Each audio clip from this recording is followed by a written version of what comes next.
নমস্কার। এই মুহূর্তে যে সকল বয়োজ্যেষ্ঠ মানুষরা আমার এই অনুষ্ঠান দেখছেন তাদের প্রত্যেককে আমার প্রণাম এবং আমার সমবয়স্ক বন্ধুবান্ধব দাদাভাই যারা এই মুহূর্তে আমার এই অনুষ্ঠান দেখছেন তাদেরকে অসংখ্য ধন্যবাদ জানিয়ে শুরু করছি আমার অনুষ্ঠান সঠিক দিশা। এই টাইমে অনেক মানুষ আছেন আমার অনুষ্ঠান দেখবার জন্যে অধীর আগ্রহে থাকেন। তার অনেকগুলো কারণ আছে। প্রথম কারণ, আমার অনুষ্ঠান মানে কোনো ভয়ভীতির বিষয় নয়। পরিষ্কারটা একদম পরিষ্কারভাবে আমি বলতে পছন্দ করি এবং আপনারা সেটা শুনতেও পছন্দ করেন। এবং আপনার জন্মকুণ্ডলিতে যদি কোনো প্রবলেম থাকে সেই প্রবলেম থেকে বেরোনোর উপায় কি, রাস্তা কি, সমাধান কি, সেটা আমার কাছ থেকে জানতে পারেন অনেকেই। জীবনের সাকসেস সহজে আসে না। জীবনের সাকসেস সহজে আসে না। হ্যাঁ, আসে কাদের? যাদের জন্ম ছকেই সমস্ত কিছুই প্রায় শুভ।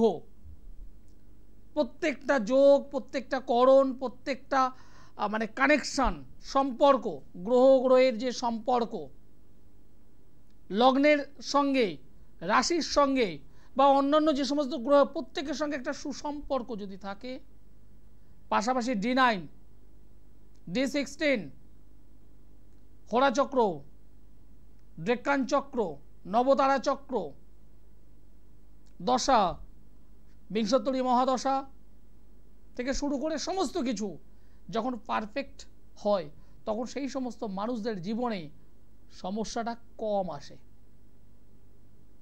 সমস্যাটা আসে নেহাত কম, কিন্তু সকলে তো সেই সৌভাগ্য নেই, সকলের সেই কপালটাও নেই। আমরা সাধারণ মানুষ, আমরা প্রত্যেকটা দিন, প্রত্যেকটা সময় আমাদেরকে এমনভাবে চলতে হয় আমরা নিজেরাই বুঝে উঠতে পারি না কি করব। নমস্কার। হ্যালো হ্যালো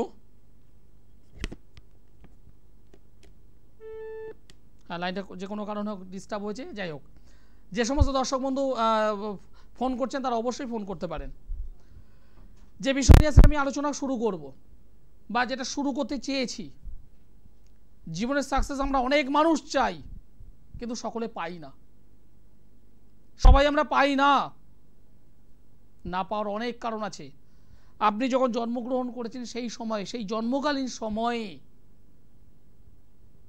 আপনার জন্মকুণ্ডলিতে যদি একটা কেমোদ্রম যদি যোগ থাকে, আপনার জন্ম, যে কোনো মানুষের জন্মছকে, যে কোনো মানুষের জন্মছকে শনি, রাহু, কেতু, শনি, মঙ্গল, চন্দ্র, শনি রাহু কেতু একসঙ্গে থাকে না, ভুল বললাম, শনি রাহু আর রবি, শনি কেতু রবি এরকম অবস্থায় যদি থাকে, শনি শুক্র তার সঙ্গে রবি নেগেটিভ অবস্থায় যদি থাকে, সেই সমস্ত মানুষরা প্রত্যেকেই স্ট্রাগল করতে হয়, লড়াই করতে হয়, সহজে তারা সাকসেস পায় না। নমস্কার। হ্যালো হ্যালো, নমস্কার। আপনি কোথা থেকে বলছেন? আমি দক্ষিণ দিনাজপুর থেকে বলছিলাম। কার বিষয়ে জানতে চাইছেন? আমার নিজের বিষয়ে। আপনার নামটি বলুন। অর্পিতা কর। অর্পিতা কর। আপনার ডেট অফ বার্থ বলুন। 25/1/1990। 25/1/1990। জন্ম সময় বলুন। রাত্রি 10টা। রাত্রি 10টা। জন্মস্থান? New Delhi. New Delhi. New দিল্লির কোথায়? আমার জায়গাটার নাম ছিল আনন্দ পর্বত বলে। আনন্দ পর্বত বলে জায়গাটার নাম। আনন্দ পর্বত, ঠিক। আপনি যে ডেট অফ বার্থ আমাকে বললেন জানুয়ারি মাস 25 তারিখ 1990 সাল, জন্মবার হলো বৃহস্পতিবার, রাত্রি 10টা, দিল্লির আনন্দ পর্বত, সেখানে জন্মগ্রহণ করেছিলেন। এই অনুযায়ী আপনার ধনু রাশি, কন্যা লগ্ন, উত্তর সারা নক্ষত্র, কৃষ্ণ পক্ষের চতুর্দশী তিথিতে জন্মগ্রহণ করেছেন, কৃষ্ণ পক্ষের চতুর্দশী, এবং গণ হল নরগণ। জেনে রাখুন অমাবস্যা তিথি বা অমাবস্যার আগের চতুর্দশী তিথিতে যদি জন্মগ্রহণ হয় সেই সমস্ত মানুষদের জীবনে প্রচুর লড়াই করতে হয়। আপনি নিজেও প্রচুর লড়াই করছেন, ভীষণভাবে লড়াই করছেন আপনিও। এবং এই জন্মকুণ্ডলিতে চতুর্থ স্থানে মঙ্গল, চন্দ্র, বুধ, শনি একত্রে বসে আছে। পঞ্চমে বসে আছে রবি, শুক্র, রাহু। যে কোনো মানুষের যে কোনো জন্মছকে এই যে কানেকশনটা, রবি, শুক্র, রাহু, নেগেটিভ অবস্থায় রাহু, নেগেটিভ রবি, কখনোই কোনো মানুষকে সহজে সফলতা দেয় না। দিদিভাই, আপনিও সহজে কোনো সফলতা পান না। যেটা পান সেটা হলো নানান ধরনের হেনস্থা, অপবাদ। জীবনে প্রচুর লড়াই আপনাকে করতে হচ্ছে, লড়াই করছেন। বিবাহ হয়েছে? হ্যাঁ হয়েছে। পারিবারিক জীবনে কিন্তু ডিস্টার্ব থাকবে। ভৌমযোগে আবদ্ধ এবং বৃহস্পতি ভঙ্গ কালসর্পযোগ, এই কালসর্পযোগ এবং ভৌমদোষ আপনার জীবনে কখনো শুভ ফল নিয়ে আসতে পারে না।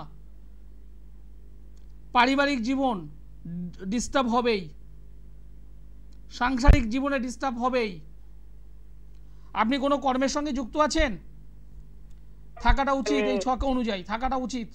কোনো কর্মের সঙ্গে যুক্ত আছেন বা ছিলেন? হ্যাঁ আছি। একদম। এবার বলুন আপনার প্রশ্ন কি আছে, বলুন। আপনি টিভির সাউন্ডটা মিউট করুন, আপনি টিভির সাউন্ডটা মিউট করুন, টিভির সাউন্ডটা অফ করে নিন, নিয়ে এবার আমার সঙ্গে কথা বলুন। বলুন, হ্যাঁ বলুন। হ্যাঁ স্যার, বলছিলাম টিভির লাইভে তো সবই আসবে তাই না? হ্যাঁ, টিভি লাইভে তো অবশ্যই আসবে, কিন্তু টিভির সাউন্ডটা অফ করুন। হ্যাঁ অফ করেছি। বলুন। আমি চাইছিলাম না আর কি, তো আসবে তো নিশ্চয়ই না? বলুন। হ্যাঁ স্যার, মানে বলছিলাম অ্যাকচুয়ালি মানে আমাদের একটা ডিভোর্স ফাইলিং এর মতো হয়ে আছে হাজবেন্ডের সঙ্গে। আমার ছোট বাচ্চা আছে, সেই জন্য অ্যাকচুয়ালি জানতে চাইছিলাম যে কি আছে সামনে আর কি। দেখুন, আপনাকে আমি প্রথমে বললাম আপনার বিবাহিত জীবন প্রবলেম থাকবেই এবং পারিবারিক জীবনটা ডিস্টার্ব যুক্ত, আপনাকে আমি বলে দিয়েছি। কালসর্পযোগ এবং এই ভৌমযোগ আপনার জীবনটাকে নিয়ে ছিনিমিনি খেলছে। হ্যাঁ, বিনা দোষে মানে অনেক কিছুর মধ্যে জড়িয়ে যাচ্ছে। আমি আপনাকে কি বললাম? অপবাদ, সম্মানহানি আপনার জীবনটাতে লেগে থাকবে, কন্টিনিউ লেগে থাকবে। কতদিন হয়েছে আপনি ডিভোর্স ফাইল করেছেন? আমি তো করিনি অ্যাকচুয়ালি, আমাকে পূর্বকি করানো হয়েছে, তো 1.5 বছর মতো হয়েছে। 1.5 বছরের মতো। আপনি কি চাইছেন বর্তমানে? একটা ছোট বেবি আছে, যে কোনো ভাবে যদি সমস্যার সমাধানটা হয়ে যেত। আপনি একবার আমার সঙ্গে পার্সোনালি যোগাযোগ করতে পারবেন? আপনি যেহেতু এখন বর্তমানে কোথায় আছেন? আপনার চেম্বার কোথায়? আপনি বর্তমানে এখন কোথায় থাকেন বা কোথায় আছেন বর্তমানে? বালুরঘাটে আর কি। বালুরঘাট। আপনি বালুরঘাট থেকে অনলাইনে আমার সঙ্গে যোগাযোগ করতে পারেন। অনলাইনে যে নম্বরটি আছে দেখুন, শেষে 832, একটি নম্বর আছে দেখুন শেষে 832। ওই নম্বরটিতে কন্ট্যাক্ট করুন। আমার যারা সহযোগী অ্যাসিস্ট্যান্ট আছে তারা আপনাকে বলে দেবে যে অনলাইন প্রসেস কি আছে। যদি সম্ভব হয় আপনি ইমিডিয়েটলি আমার সঙ্গে যোগাযোগ করুন, কারণ আপনি একটা চক্রব্যূহের মধ্যে ঢুকে গেছেন। আপনি একটা মাকড়সার জালের মধ্যে যেমন মানুষ পড়ে গেলে, একটা উদাহরণ দিয়ে বলছি, মাকড়সার জালের মধ্যে পড়ে গেলে যেমন বারবার ছাড়াতে চায়, কিন্তু ছাড়াতে গিয়ে আরও আস্তে আস্তে করে আটকে যাওয়া, আপনি তো সেটার মধ্যে পড়ে গেছেন। আপনি বারবার চাইছেন আমি এখান থেকে রিকভার করব, মুক্তি পাবো, কিন্তু যেটাই করছেন সেটাই সমস্যার মধ্যে পড়ে যাচ্ছেন। আপনি কি কথা বলছি বুঝতে পারছেন? হ্যাঁ বুঝতে পেরেছি। আস্তে আস্তে আস্তে করে চোরাবালিতে যেমন পড়ে যায় সেরকম একটা পড়ে গেছেন। আপনি চেষ্টা করছেন, কিন্তু যতই আপনি চেষ্টা করছেন ততই ডেবে যাচ্ছেন। কি বলছি বুঝতে পারছেন? ইমিডিয়েটলি যত সম্ভব তাড়াতাড়ি অবশ্যই একটু যোগাযোগ করুন। যদি আমার সঙ্গে মনে হয় যোগাযোগ করুন, যদি আপনার পরিচিত কোনো জ্যোতিষ বন্ধু থাকে তার সঙ্গে যোগাযোগ করুন, করে ইমিডিয়েটলি আগে ঠিক করুন। কারণ আপনার এই কালসর্পযোগ, ভৌমদোষ এবং ওদিকে বললাম কৃষ্ণ পক্ষের চতুর্দশী তিথি ভালো নয়, রবি শুক্র রাহু ভালো নয়। আপনার জীবন, আপনার সন্তানের জীবন সমস্ত কিছু কিন্তু টালমাটাল অবস্থা। ঠিক আছে, ঠিক আছে, এই শেষে 832 যে নাম্বার সেটাতে যোগাযোগ। হ্যাঁ, সেই নম্বরে ফোন করুন, করে একটু জেনে নিন। অনেক দর্শক বন্ধু আছেন আমার সঙ্গে কথা বলেন, একটু জানবো, কিন্তু আমি তাদেরকে অনুরোধ করি শুধুমাত্র জেনে লাভ নেই, জেনে লাভ নেই। সমস্যা আছে, তার সমাধান দরকার, তার সলিউশন দরকার। হ্যালো। হ্যাঁ, হ্যালো, নমস্কার, আপনি কোথা থেকে বলছেন? আমি হাওড়া থেকে বলছি। বলুন, কার বিষয়ে জানতে চাইছেন? আমি আমার ছেলের বিষয়ে জানতে চাই। ছেলের নাম বলুন। জিৎ নস্কর। ছেলের ডেট অফ বার্থ বলুন। 2016 5ই জানুয়ারি দুপুর 11:35। দুপুর 11:35। জন্মস্থান কোথায়? জন্মস্থান হাওড়া। আমার নাম বলতে পারবেন তো? হ্যাঁ। কি নাম বলুন তো? দুলাল। ধন্যবাদ, ধন্যবাদ। আপনার ছেলের তো জন্মবার হলো মঙ্গলবার। হ্যাঁ। তুলা রাশি, মীন লগ্ন, বিশাখা নক্ষত্র, কৃষ্ণ পক্ষের একাদশী তিথি, দেবাড়িগণ, রাক্ষসগণ, বৃহস্পতির মহাদশা, চন্দ্রের অন্তর্দশা, লগ্নে কেতু, শরীর স্বাস্থ্য নিয়ে ট্রাভেল যাবে, অষ্টমে চন্দ্র মঙ্গল, মাঙ্গলিক যোগ অবশ্যই হয়ে আছে, পড়াশোনার ক্ষেত্রে ডিস্টার্ব হচ্ছে, ডিস্টার্ব হবেই, বৃহস্পতি ভঙ্গ, কালসর্পযোগে আবদ্ধ, কালসর্পযোগ, মাঙ্গলিক যোগ এবং লগ্নে কেতু। আপাতত ওর শরীর স্বাস্থ্য নিয়ে একটু সতর্ক থাকতেই হবে, বিশেষ করে পড়ে গিয়ে মাথা, ঘাড় এবং পাশাপাশি কোমর বা লোয়ার পার্ট, পা, এতে আঘাত লাগার সম্ভাবনা থাকবেই, রক্তপাতযুক্ত সম্ভাবনা থাকবে। সতর্ক করলাম, ভয় নয়, সতর্ক করলাম। পাশাপাশি বর্তমানে পড়াশোনার ক্ষেত্রে ডিস্টার্ব হচ্ছে। হ্যাঁ, বলছি 2 বছর দুয়েক আগে ও পড়ে গিয়ে মাথা ফেটে গেছে। একদম রক্তপাতযুক্ত এই ঘটনা ঘটবে এবং আগামীতেও ঘটবে, পরেও ঘটবে। একদম। একবার হয়ে গেছিল, মাথা ফেটে গেছিল ওর একবার। আমি কি বললাম? মাথা, ঘাড়, এদিকে কোমর থেকে লোয়ার পার্ট, এই জায়গাগুলোতে আঘাত লাগবে, রক্তপাতযুক্ত ঘটনা ঘটবে, এবং সেটা একবার নয়, একের বেশি বার এখানে ইন্ডিকেশন করছে আমায়। শরীর স্বাস্থ্য নিয়ে ডিস্টার্ব আছে, শরীর নিয়ে অবশ্যই চিন্তিত হতেই হবে, এবং পাশাপাশি পড়াশুনো, দুটো দিক থেকে আমি ডিস্টার্ব পাচ্ছি। পড়াশোনার ক্ষেত্রেও প্রচণ্ডভাবে, মানে কি বলবো, চঞ্চল, খুব চঞ্চল, দুরন্ত, মাথা শক্তি ভালো, সেভাবে কাজে লাগাতে পারছে না। এরই মধ্যে ওর মধ্যে একটা জেদ চলে এসেছে, জেদ, প্রচুর জেদ। বলুন, এবার আপনার কথা শুনবো, বলুন। বলছি না, দিনকে দিন খুব রোগা হয়ে যাচ্ছে, খুব রোগা হয়ে যাচ্ছে। পড়াশোনায় আগে একটু ভালো ছিল, এই ইদানিং করে পড়াশোনাটা খুব খারাপ হয়ে যাচ্ছে, আর খুব ঘুম আর জেদ। তাহলে আমি যে 2-3টে কথা বললাম মিলছে তাহলে? হ্যাঁ হ্যাঁ। এই ছেলেটার শরীর স্বাস্থ্য নিয়ে, হ্যাঁ বলুন বলুন। খুব গো আর খুব জেদ, আর পড়াশোনাটা ভালো ছিল, ইদানিং করে পড়াশোনাটা একদম হয়ে যাচ্ছে, কারোর কোনো কথা শোনে না, খুব চঞ্চল। দেখুন, বিপদ যখন আসে, তো বিপদ আসার আগে আগে কিছু সিমটম দেয়, যেমন এই বর্ষা মানে বৃষ্টি হওয়ার আগে আকাশে যেমন মেঘ জমে, এটা তো সিমটম। এর শারীরিক দিক থেকে কিন্তু সমস্যা ঘটবেই, আমি তো পরিষ্কার বলছি। এরকম তাও বলে দিলাম তো, এটাকে আটকান, এটাকে সমাধান করুন, ঠিক আছে? আপনি হাওড়া থেকে বলছেন, আমি আগামীকাল হাওড়া ময়দানে আছি। হাওড়া ময়দান জাগৃতি জানেন অবশ্যই, আমি জাগৃতিতে আগামীকাল আছি। যদি মনে হয় ইমিডিয়েটলি যোগাযোগ করুন, কারণ ছেলেটির শরীর স্বাস্থ্য নিয়ে আমি কিন্তু একটু নেগেটিভিটি পেয়েছি, ঠিক আছে? এটা একটু গার্ড করুন। পড়াশোনার জায়গা থেকে প্রচণ্ড ডিস্টার্ব হচ্ছে, জেদ, রাগ, এই জায়গাটা একদম কাজ করছে। এবার আপনি নিজে ঠিক করুন কি করবেন। সমাধান যদি চাই তাহলে যোগাযোগ করুন, আর যদি মনে হয় না দুলালবাবুর কাছে থেকে জানলাম এনাফ, কোনো একটা ঘটনা ঘটার পর তখন মনে হবে দুলালবাবুকে কেন আমি গ্রাহ্য করলাম না।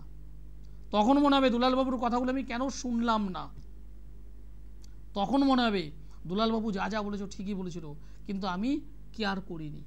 যে কোনো আজকের এরকম একটা, এবার আপনাকে সিদ্ধান্ত নিতে হবে। ঠিক আছে, ধন্যবাদ। সমস্যা এবং তার সমাধান দরকার। সমস্যা আছে, সমাধান দরকার। এবং আমি পরিষ্কার বলি, যদি রেজাল্ট চান তাহলেই আসবেন, ওই জানার জন্য আসবো কোনো লাভ নেই, কোনো লাভ নেই। সমস্যা আছে, আপনিও জানেন সমস্যা কি, সেখান থেকে বেরোনোর রাস্তা দরকার। আর আমি যেটা পারি একদম পরিষ্কার, হ্যাঁ, যেটা পারি না না। আজকের দিনে এক ক্লায়েন্ট আমাকে জানালো, দাদা 18 বছর বয়স হয়ে গেছে, নিজের বোন এখনো পর্যন্ত কথা বলতে পারে না, আপনার কাছে এলে কি কথা বলাতে পারবেন? আমি তাকে একদম পরিষ্কার বললাম, দেখো 18 বছর যখন হয়ে গেছে সম্ভাবনা কম, ডক্টরের সঙ্গে কনসাল্ট করো। কারণ আমি পরিষ্কারটা বলতে পছন্দ করি, আমি পরিষ্কারটা বলতে পছন্দ করি। যেটা হবে একদম পরিষ্কার, হ্যাঁ, যেটা হবে না সরাসরি না। পরিষ্কার বলে দিলাম ডক্টরের সঙ্গে কনসাল্ট করো। বাস্তবটা বাস্তব মানতে হবে তো। নমস্কার। নমস্কার। আপনি কোথা থেকে বলছেন? আমি পূর্ব মেদিনীপুর থেকে বলছিলাম। টিভির সাউন্ড অফ করুন। টিভি সাউন্ড অফ করুন।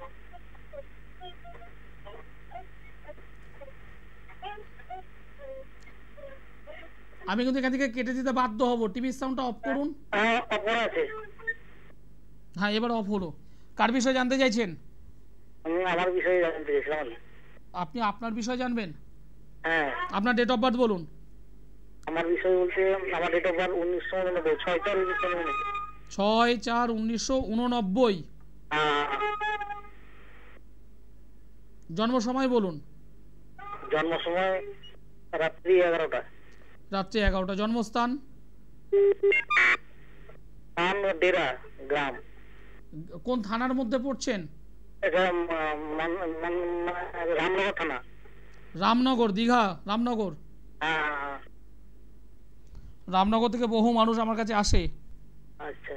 বহু মানুষ রামনগর থেকে, নন্দকুমার থেকে বহু মানুষ আসে। হ্যাঁ। হ্যাঁ। হ্যাঁ, বলুন। দাঁড়ান আমি বার করি আগে, একটু দেখি ছকটা একটু দেখে নিই। 6 তারিখ এপ্রিল মাস 1989 সাল। জন্মবার কি বার ছিল আপনার? সোমবার। আপনি আরেকবার বলছি, 6/4/1989। হ্যাঁ। এটা সোমবার নয়, আপনার ডেটটা ভুল আছে। আপনি খুব তাড়াতাড়ি করে 1 থেকে 9-এর মধ্যে একটা সংখ্যা বলুন। হ্যাঁ, 7। 10 থেকে 100-র মধ্যে একটি সংখ্যা বলুন। হ্যাঁ, 7 বললাম তো। 10 থেকে 100-র মধ্যে একটি সংখ্যা বলুন। 14। একটা ফলের নাম বলুন। একটা ফলের নাম? একটা ফলের নাম। একটা নদীর নাম বলুন। নদী? গঙ্গা। গঙ্গা। কাজবাজ কি করছেন? কাজবাজ আমি দোকানপত্র করতাম, এখন বসে আছি, আমার কোনো কাজ নেই। পুরোপুরি শত্রুতা দ্বারা আবদ্ধ হয়ে আছেন আপনি? হ্যাঁ। পুরোপুরি শত্রুতা দ্বারা আবদ্ধ হয়ে আছেন। হ্যাঁ। কর্মের জায়গা প্রচন্ড বাজে। হ্যাঁ। শরীর স্বাস্থ্য তো ভালো যাচ্ছে না। হ্যাঁ। কি জানবেন বলুন। জানবো বলতে আমার ওয়াইফ কিছুদিন আগে সুইসাইড করেছে, ঠিক আছে? তো আত্মহত্যা করেছে গলায় দড়ি দিয়ে। তো সেই জন্য সেটা তো যাওয়ার হয়ে গেছে, কিন্তু আমার মেয়েটাকে ওর শ্বশুর বাড়িতে ওকে আটকে রেখেছে আর কি, দিতে চাইছে না। ওটা আনা যায় ওকে কিভাবে, সেইটার জন্য। দেখুন, জন্মছক আপনার বলেছেন, আপনার মেয়ের বলেননি, তাই না? মেয়েটাও বলে দিচ্ছি তাহলে। না, এখন নয়। আপনি একটা কাজ করেন, আমি মেচেদাতে শুক্রবারে আছি। না, আমার মেয়েটিকে নিয়ে সরাসরি শুক্রবারে আসুন। যদি মেয়ে না আসে আপনি নিজে আসুন। আমি 8 ঘন্টার বেশি সময় দেবো, যা যা প্রশ্ন আছে সব উত্তর দিয়ে দেবো। একটু যদি বলতাম। যা যা প্রশ্ন আছে সব কটার উত্তর দিয়ে দেবো। আপনার নিজের কোনো প্রশ্ন নেই, মেয়ের বিষয় জানবেন, ভালো। একটু আসুন না, একটু সামনাসামনি আসুন। আমাকে সোমবারে দমদমে পাবেন, মঙ্গলবারে ব্যারাকপুর, বুধবারে গড়িয়াহাট, বৃহস্পতিবারে হাওড়া ময়দান, মাসের 2টো শুক্রবার মেচেদায়, মাসের 2টো শনিবার শেওড়াফুলি, অপর 2টো শনিবার বর্ধমান, মাসের 2টো রবিবার কৃষ্ণনগর। যারা দূরবর্তী অঞ্চল থেকে আমার এই অনুষ্ঠান দেখছেন, যারা যোগাযোগ করতে চাইছেন, তারা অবশ্যই নিচের যে নম্বর আছে 832 এই নম্বরতে যোগাযোগ করুন। সমস্যা আপনাদের থাকতেই পারে, বেরোবেন, বেরোতে হবে, আমি আছি। এই যে মেয়েটির মা সুইসাইড করলো, হাজব্যান্ড ফোন করলেন, নিজের বিষয়ে যদি কোনো প্রশ্ন থাকতো আমি এখানেই পেতাম। ওয়াইফ চলে গেছেন, দুঃখজনক ঘটনা। মেয়ের বিষয়ে প্রশ্ন, তাহলে মেয়ের ডেট অফ বার্থ দরকার। শুধুমাত্র ডেট অফ বার্থ নয়, তার সঙ্গে হাতটি, করতল, কারণ এই করতলের মধ্যে অনেক কিছু আছে। এই হাতটা দেখে অনেক কিছু বলা যায়। সুতরাং যে সমস্ত দর্শক বন্ধু চাইছেন আমাকে দেখাতে, অবশ্যই তারা প্রত্যেকেই জানেন, যারা অনলাইনে দেখান, আমি প্রত্যেককে বলি 2টো হাতের ছবি আর মুখমণ্ডলের ছবি পাঠাতে হবে, তার সঙ্গে জন্ম তারিখ, জন্ম সময়, জন্মস্থান এগুলো পাঠাতে হয়। সামনাসামনি আসলেও হবে, অনলাইন করলে এগুলো করতে হবে। নমস্কার। নমস্কার। আপনি কোথা থেকে বলছেন? আমি দাদা বলছিলাম সল্টলেক থেকে। হ্যাঁ, সল্টলেক থেকে। কার বিষয়ে জানতে চাইছেন? আমি দাদা প্রথমেই বলি আপনাকে অনেক অনেক ধন্যবাদ। মানে আমি আমার জবের জন্য আপনার কাছে গিয়েছিলাম, গুড, মানে 2021 সালে। লকডাউনে ঠিক পরে পরেই। কি নাম আপনার? সুমিত রায় দাদা। সুমিত রায় দমদমে এসেছিলে? হ্যাঁ হ্যাঁ স্যার। সুমিত রায় 2021-এর ওই দুর্গাপুজোর তার আগে পরে এরকম সম্ভবত। একদম আগে এসেছিলাম স্যার, দুর্গাপুজোর আগে পরে সম্ভবত। কর্ম নিয়ে প্রচন্ড ট্রাভেল ছিল, মানে বিভৎস এবং কর্মচ্যুত হয়ে গেছিলে বলা যেতে পারে। একদম একদম আমার যে অবস্থা হয়েছিল আমি তো জানি, আপনি হয়তো জানতে পারছেন, সুইসাইড করার মতো। হ্যাঁ, মনে পড়েছে। মানে বাড়িতে অসুস্থ বাবা ছিল, মা ছিল, এবং বিবাহযোগ্য বোনও ছিল। আর ভালো কথা, বোনেরও ভালো জায়গা বিয়ে হয়ে গেছে দাদা। বাবা, খুব ভালো খবর। ভালো জায়গা বিয়ে। রেজাল্ট পেয়েছো? দারুণ, মানে রেজাল্ট পেয়েছি, মানে দারুণ পেয়েছি। না, জীবনটাই বদলে দিয়েছে না। না, জীবন আমি বদলাইনি, আমি যেটা করেছি গাইড করেছি। আমি একজন গাইড। আপনার কাছে হয়তো গাইড মনে হয়, কিন্তু আমার কাছে তো আপনি অন্য জায়গায়। ঠিক, যাই হোক, খুব ভালো লাগলো। একদম শেষ বেলায় অনুষ্ঠানে আমি এটাই জানতে এতদিন পর মানে ফোন করলাম, কিছু মনে করবেন না। আমি দমদমের চেম্বারে যেতে চাই, তো আমার এবার বিয়েটার বিষয় নিয়ে, বুঝলেন? চলে এসো, কোনো অসুবিধা নেই। তুমি আমার মানে কি বলবো, কাছের মানুষ হয়ে গেছো। আমার যারা ক্লায়েন্ট আছে তারা প্রত্যেকে জানে, তুমিও জানো। ফোন করেছো, ভীষণ ভালো। আমার দর্শক বন্ধুদের কি বলতে চাইছো? যে তুমি রেজাল্ট, কোনো সমস্যায় যদি পড়েন তো দুলাল বাবুর সাথে একবার দেখা করো, কাজ হবে তো একদম 100%। ঠিক আছে ভাই, চলে এসো, সামনাসামনি চলে এসো। হ্যাঁ, ওকে, ভালো থেকো। বাস্তব কথা, আমি যেটা পারবো হ্যাঁ, যেটা পারবো না একদম পরিষ্কার বলি। এরকম কয়েক হাজার মানুষ আছেন, কয়েক হাজার মানুষ আছেন এরকম, যারা কাজ পেয়েছেন, যারা পান, যারা পাচ্ছেন। আপনিও পাবেন, কিন্তু বাড়িতে শুধুমাত্র মোবাইলটা ধরে রাখলে হবে না, টেলিভিশনের সামনে বসে থাকলে হবে না, যোগাযোগটা করতে হবে। এই যোগাযোগেরটাই মনে করুন আপনার কপাল খুলল। সকলেই ভালো থাকবেন। অনুষ্ঠান শেষ করতে হবে। যারা যোগাযোগ করতে চাইছেন নিচের নম্বরে কন্ট্যাক্ট করুন। সকলে ভালো থাকবেন। নমস্কার।